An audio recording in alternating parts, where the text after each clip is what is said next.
like the fact that I'm not getting arrested right now and thrown in jail and just like can sit here and talk, it's a big big thing for me. I received Woody Guthrie Award last year. It was an honor.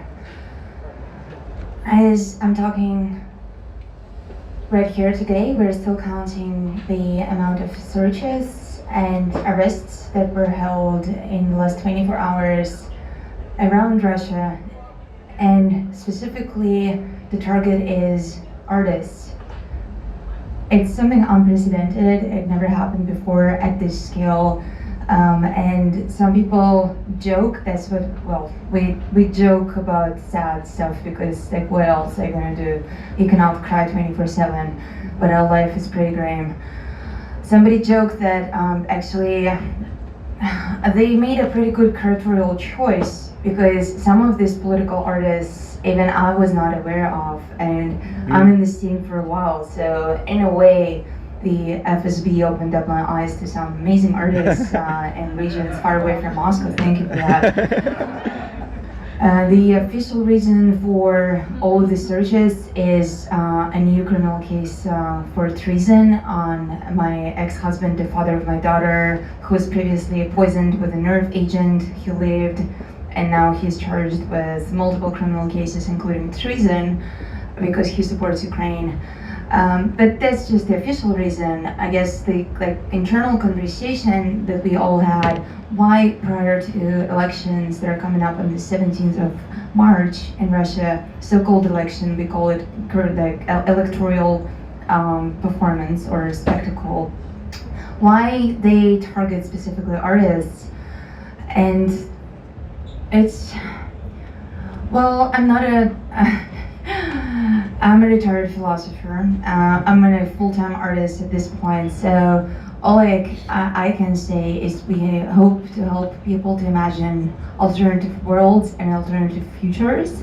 And with the vibe of our music and the vibe of our community and the networks that we're building right here and right now, we're building a new world here and today. In that sense, they sense this incredible power of us building an alternative Russia within this terrible, oppressed, authoritarian Russia right here and today. Not just talking about it like politicians might talk, but actually building this very, very visceral network that is based on something as old as music, art, visual arts, all sorts of art that actually involves people not just on rational level, but at a very emotional and visceral and physical level. Certainly, yeah. I think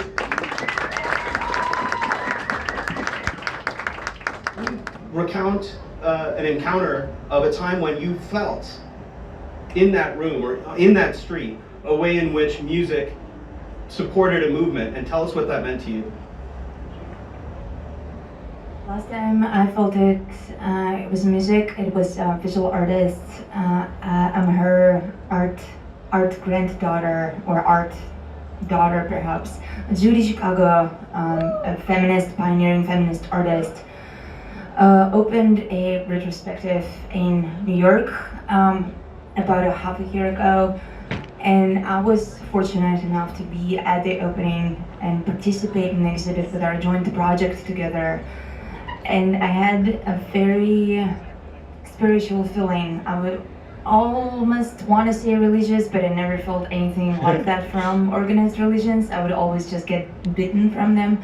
But I think that's what people want to see when they come to church. So I felt like I came to a church of feminism where older wise women already were revered, and all the festivities that were happening around the opening also were centered around this amazing matriarch, and she gave us a taste of what the world would be like if women actually run the world.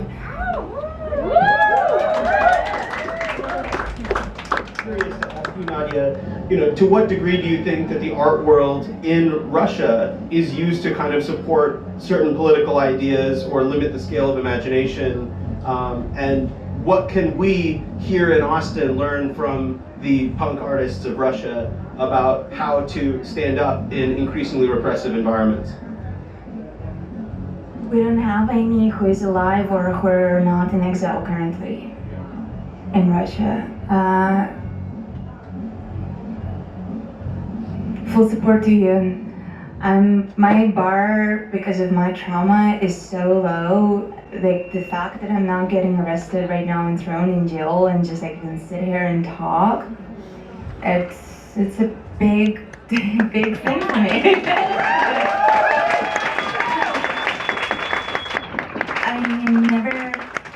Not even once I was able to do a Pussy Riot gathering like this in Russia. If I was attempting to do something like that, we won't be able to enter this room. The government say that there is a gas leak. We had to close the venue for a day or two, probably threaten the owner of the venue to raid and steal their business and nationalize it.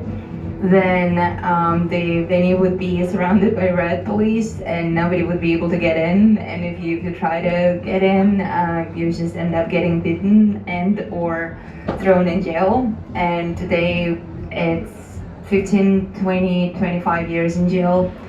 So it's like full-blown military dictatorship. So those artists, those 24 artists who were arrested recently in this recent wave of searches that I mentioned before, they're the last remaining people from the art world who somehow, like some of them have not been active, at least in the public field, since the beginning of the war, because it's pretty much like signing your own death sentence to speak against the war and stay in Russia. That's what happened with Alexei Navalny, who was murdered months ago. This is what happened with Ilya Yashin and Vladimir Karamurza, who are serving 10, 25 years in jail in Russia. A lot of people left. I feel their work is still very valid, and as artists, we have this privilege. Unlike politicians, it's very, very difficult to be like straight up politician or activist and be outside of Russia. It's still doable, but it's much more difficult. Let's say you try to organize and you're just being like, yeah, go to the street and get arrested and I'll be sitting here in LA just chilling. So like you wouldn't do that. But if you're a musician or a visual artist, sculptor, writer, you still can inspire people and imagine this new world.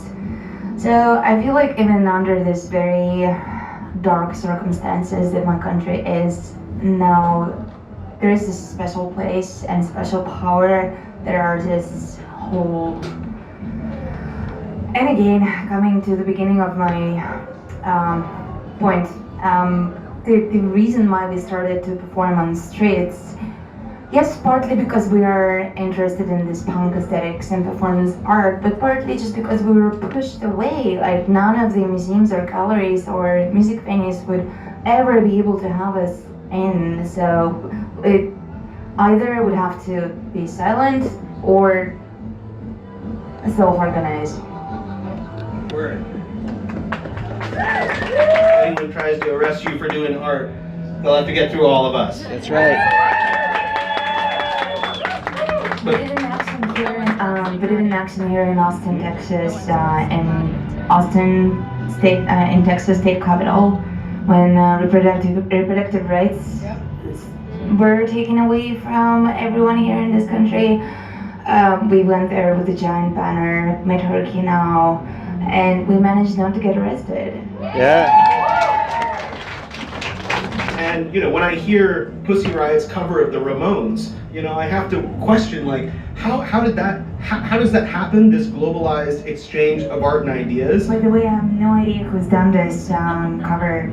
Because Pussy Riot is a decentralized movement, so they just put it up. Well, but really, maybe let me ask a more direct question then.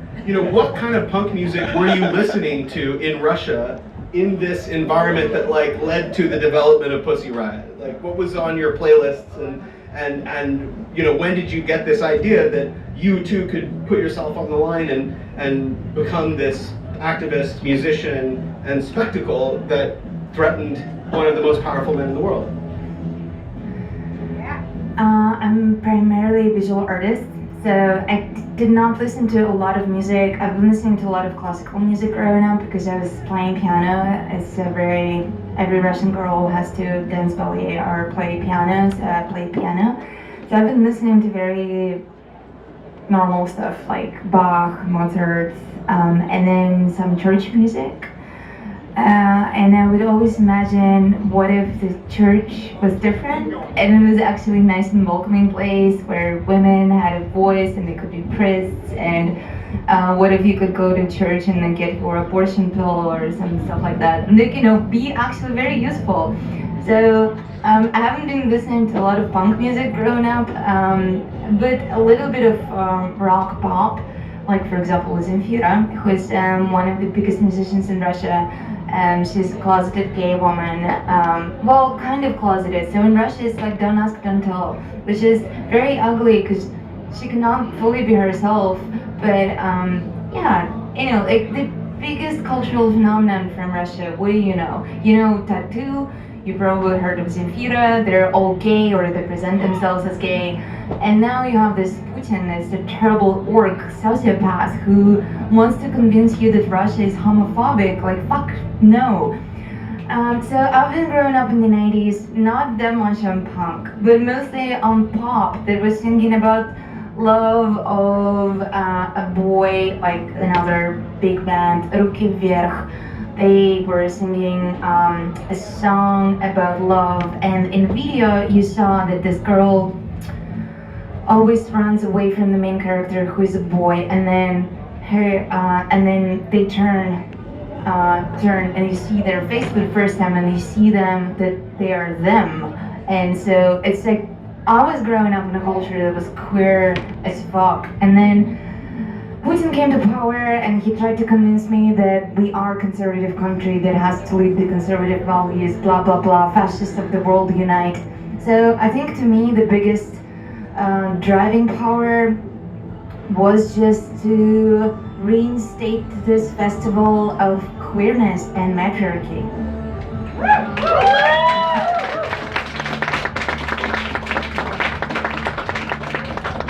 Does anyone else want to chime in with their inspirations and, you know, what led them to the protest music of today? Sexual fantasies.